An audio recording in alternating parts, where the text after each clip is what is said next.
पिताश्री के पास। अगर ये हिमाचलपुर शहर हम दोनों भाई के नामों से बंटवारा करने से इनकार हो गया, आज पिताश्री को इस संसार से मिटा दूंगा। चलिए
आइए दोस्तों, आप लोग बहुत देर से सीन से आनंद ले रहे थे।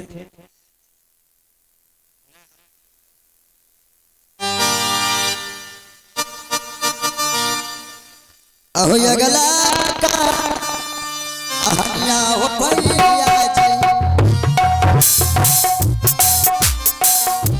अहो देखिया होती ऐसा हो बाबू जी,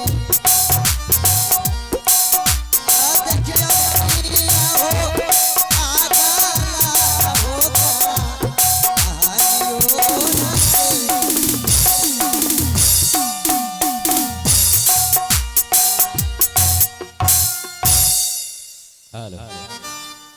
अब मेरा बेटा नील के हाथों से खाना खा लिया और मैं जा रहा हूं विश्राम करने के लिए। हेलो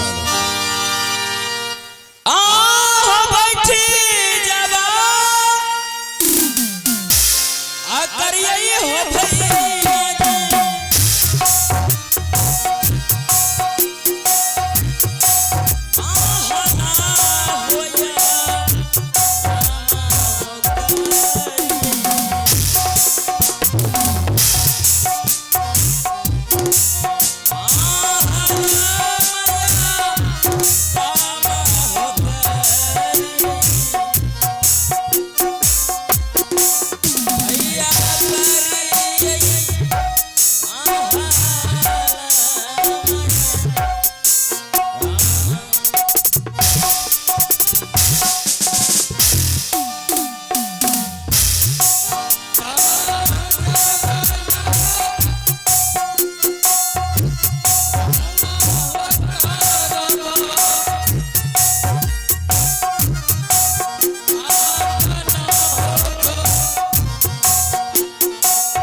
पिताजी लगता है बहुत गहरी नींद में है, लेकिन इस संसार का कहना है किसी भी व्यक्ति को कुछ भी करने से पहले उसको जगा कर मारना चाहिए और सोए हुए आदमी को कभी नहीं मारना चाहिए। आज मैं पहले अपने पिताश्री को जगाता हूँ और पिताश्री पूछूंगा ये राजपाट हम दोनों भाई के नाम से बंटवारा करेगा या नहीं करेगा। प्रणाम पिताश्री,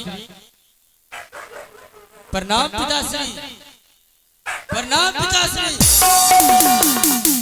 कमाल, इतनी रात्रि में तुम यहाँ किस लिए कहो? पिताश्री मैं आपसे आज निश्चित भर रात में आने का वजह है। पिताश्री इतनी रात्रि में बेटा ने आने का कारण क्या है? पिताश्री यही आने का कारण है, बताइए सुबह तक में ये राजपाट हम दोनों भाई के नामों से बंटवारा करने के लिए चाहते हैं नहीं चाहते? तो कमाल, तुम ये सोच रहा है कि पिताश्री मैं तेरा बेटा हूं, बेटा मैं तुम्हें एक खून की बूंद से पैदा किया और तुम मुझे डराने धमकाने के लिए आए। कमाल, मैं ये संपत्ति मेरे जीते जी 2 भागों में नहीं करूंगा तो नहीं करूंगा। ये क्या कह रहे पिताश्री? अगर ये राजपाट हम दोनों भाई के नामों से बंटवारा करने के लिए नहीं चाहते हैं, आज समझ लीजिए है मेरे पास एक नहीं बल्कि 2 रास्ते हैं। वो रास्ता कौन सा? देखो कौन सा रास्ता है। पहला रास्ता है सीधी उंगली से घी नहीं निकल रहा है तो उसे धीरे धीरे टेरी कर लेना और टेरी करने पर भी घी नहीं निकल रहा है उस हाड़ी के नीचे आग लगा देना। हो तो कमल तुम कहने के लिए क्या चाहते हो? मैं यह कहने के लिए चाहता हूँ अगर सुबह तक में ये राजपाट हम दोनों भाई के नामों से बंटवारा नहीं हुआ, ये राजपाट मैं